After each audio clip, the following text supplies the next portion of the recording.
we're being called traitors, we're being called an un-American. Woke up this morning and I thought, oh, maybe just by the way things are going, I think maybe there'll be something in the mail from James.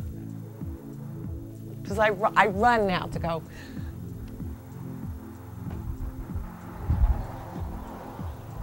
Sorry.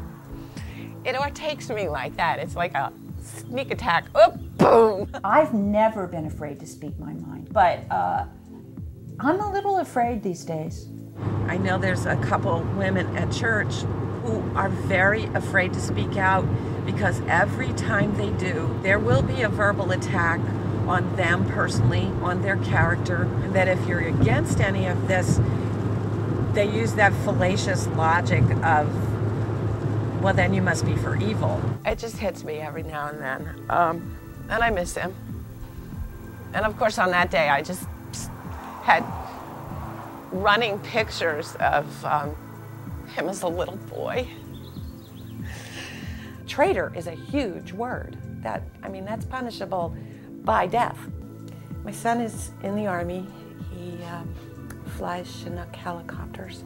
My daughter and I went to this peace vigil. We come home. I felt it necessary to tell my son that we did this. It was him that we had in our hearts and our minds that entire time. When he reacted badly to it, I was stunned. I was absolutely stunned.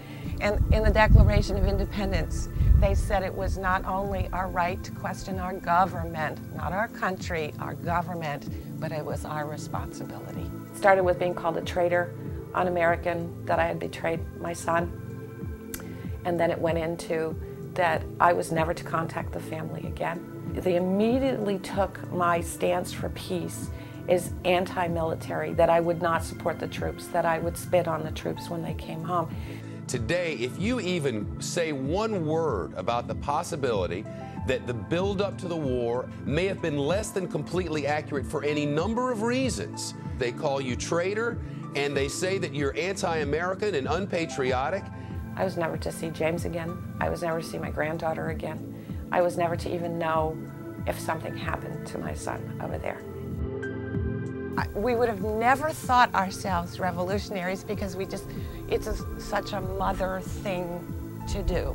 And I've questioned it. I've questioned it over and over and over again. Is this the right thing for me to be doing, as mother of a service person? Even though it's being perceived that I'm betraying him, I cannot for a second betray myself on this earth either. And when you're talking about terrorists, you don't have to talk about Al-Qaeda. I mean, there's any number of groups that want to seek to harm the United States. The whole business of American imperialism and being at war perpetually is very frightening. It's not only our children now, it's our, if they have them, grandchildren.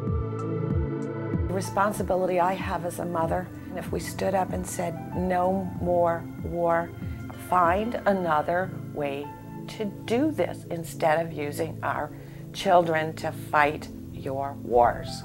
War has never done anything but strip humanity of their own humanity. So we're going to Independence Hall. My own feeling is that one is a better patriot if you search a little bit deeper than what you are hearing at a very surface level. Everything is completely sealed off in the front of the hall. Well, I love Independence Hall because this is where it really all began. This is where they all gathered and the Declaration of Independence was read here.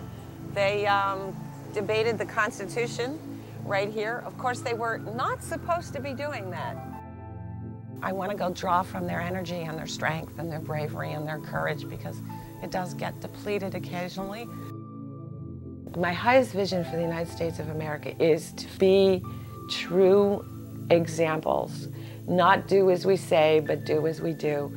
Become the truest examples of peace, justice, liberty, and equality for all.